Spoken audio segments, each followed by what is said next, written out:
Hi, good morning. So we let Gary go yesterday, and on the way home from letting him go, we had to stop and get some pet food for Spencer and Millie.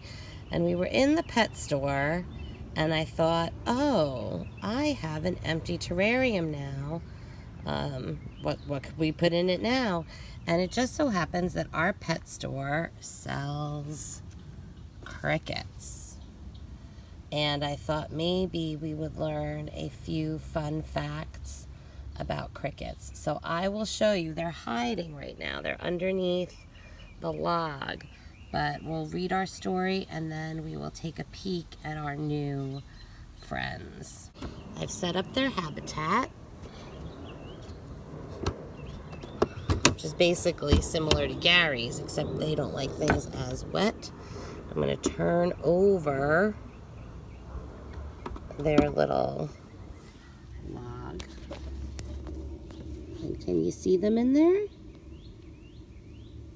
There they are. 1, 2, 3, 4, 5, 6, 7 crickets. I think there's an 8th one. We asked for 6, so either we got 8 and there's 7, or we asked for 6 and there's 7. Now it's quite hot outside today. Oh, there he is. There's number 8. It's quite warm outside. Crickets are mostly active at the dawn and the dusk, so this is not a great time of day to be observing crickets. Crickets are omnivores. They will eat vegetables, but they will also eat any leftovers that they find lying around of an insect. Okay, so I moved the setup inside because it was hard for me to read the book outside, and also I thought maybe if the crickets were out of the sun, they would be a little bit more active. So you can see that guy's already coming out to explore his water. Maybe get a little drink. We'll check back on them after we read the story. It is by Eric Carle, and it is called The Very Quiet Cricket.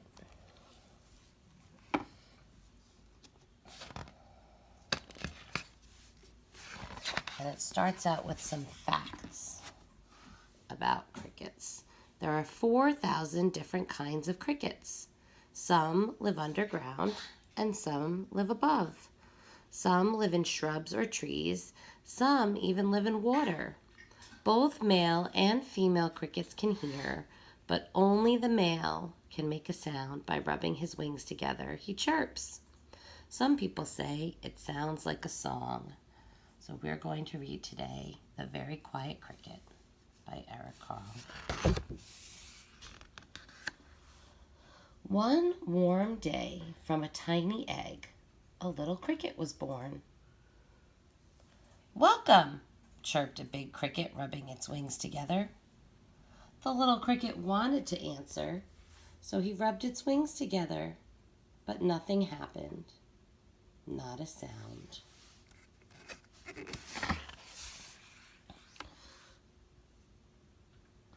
"Good morning," whizzed a locust, spinning through the air. The little cricket wanted to answer, so he rubbed his wings together, but nothing happened. Not a sound. "Hello," whispered a praying mantis, scraping its huge front legs together. The little cricket wanted to answer, so he rubbed his wings together, but nothing happened. Not a sound.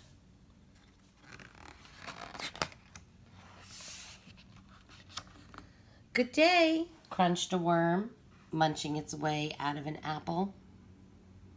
The little cricket wanted to answer, so he rubbed his wings together, but nothing happened. Not a sound. "Hi," bubbled the spittlebug, slurping in a sea of froth. The little cricket wanted to answer, so he rubbed his wings together.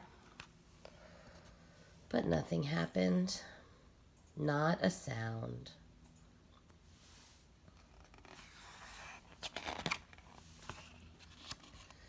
"Good afternoon," screeched a cicada, clinging to a branch of a tree. The little cricket wanted to answer, so he rubbed his wings together. But nothing happened. Not a sound. "How are you?" hummed a bumblebee, flying from flower to flower. The little cricket wanted to answer, so he rubbed his wings together, but nothing happened. Not a sound. "Good evening," whirred a dragonfly gliding above the water. The little cricket wanted to answer, so he rubbed his wings together, but nothing happened. Not a sound. "Good night," buzzed the mosquitoes dancing among the stars. The little cricket wanted to answer, so he rubbed his wings together, but nothing happened.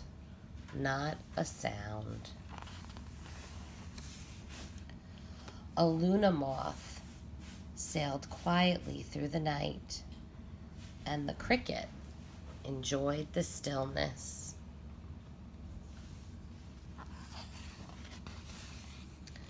As the Luna moth disappeared silently into the distance, the cricket saw another cricket.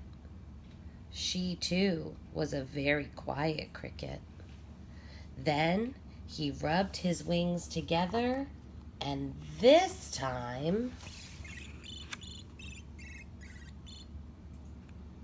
he chirped the most beautiful sound that she had ever heard.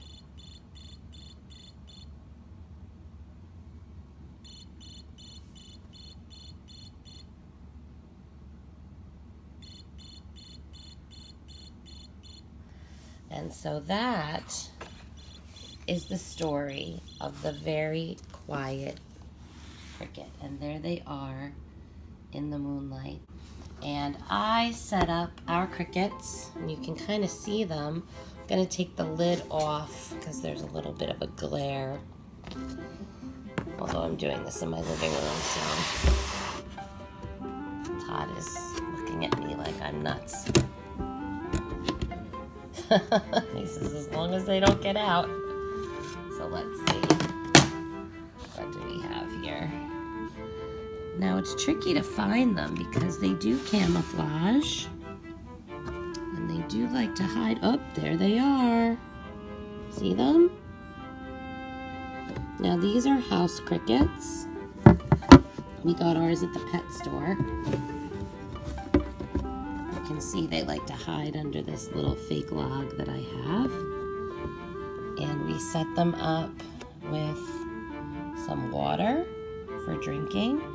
And then we tried them with a few different foods. We tried them with a piece of strawberry, a bit of potato, and some carrot sticks.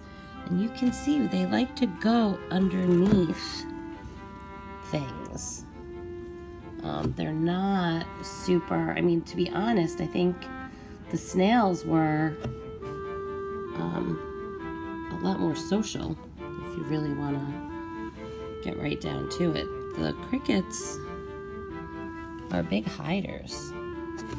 And I think a big part of that reason is because they are in real life food for a lot of animals. Birds will eat crickets, and other insects will eat crickets. Frogs will eat crickets. So it's going to take a little while for our crickets to get comfortable enough to come out. We know that crickets are very active in the evening and in the morning. So we're coming on about lunchtime here, so it's there. When we were outside first, I think it was way too hot for them, and they just wanted to go and hide. Now that we're inside in the air conditioning, they seem to be a little bit happier, a little bit more active. Let's see. It's not really their breakfast or dinner time, but we'll keep an eye on them. And if they do anything cool, hopefully I'll be able to record it. Right? You can hardly see them, right? They're camouflaged. And there's a lot of cool facts about crickets. I think Millie will come tomorrow and tell you some cool things about crickets. Let's see what Millie makes of the crickets. You want to know something? I think rats actually have been known to eat crickets, so we won't let Millie get too close. But we'll see what she thinks of them.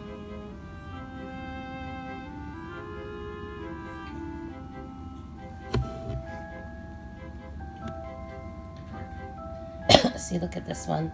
This one's eating a little bit of carrot. That's pretty interesting. Zoom in.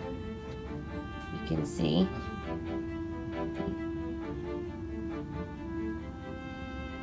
Yeah, look. Eating the carrot. Now, like I said, if you would like a pet cricket, you can find them at your pet store. Here's Madam Millie. The only thing is you can't really let them out into the garden afterwards because they're not from here. So we don't want to mix. Hi Mills, how you doing? So we don't want to mix pet store crickets with natural crickets. You could go out in your yard and try to collect your own crickets. You can usually find them under leaf litter or under logs. But yeah, I'm not gonna let these guys from the pet store out into my garden because they didn't come from here. It's not like letting Gary go back. Ooh, look, this one's eating a strawberry. That's super interesting. Look at them. Oh, this is so cool. So they seem to like the carrot the best so far.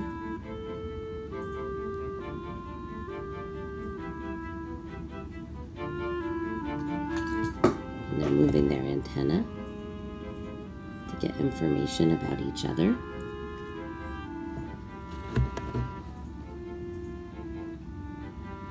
Yeah, they're hungry.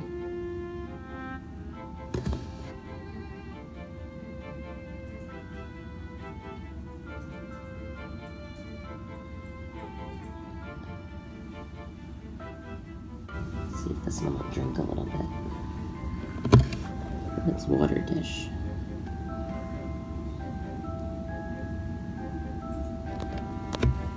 Here, Millie, come say goodbye to the boys and girls.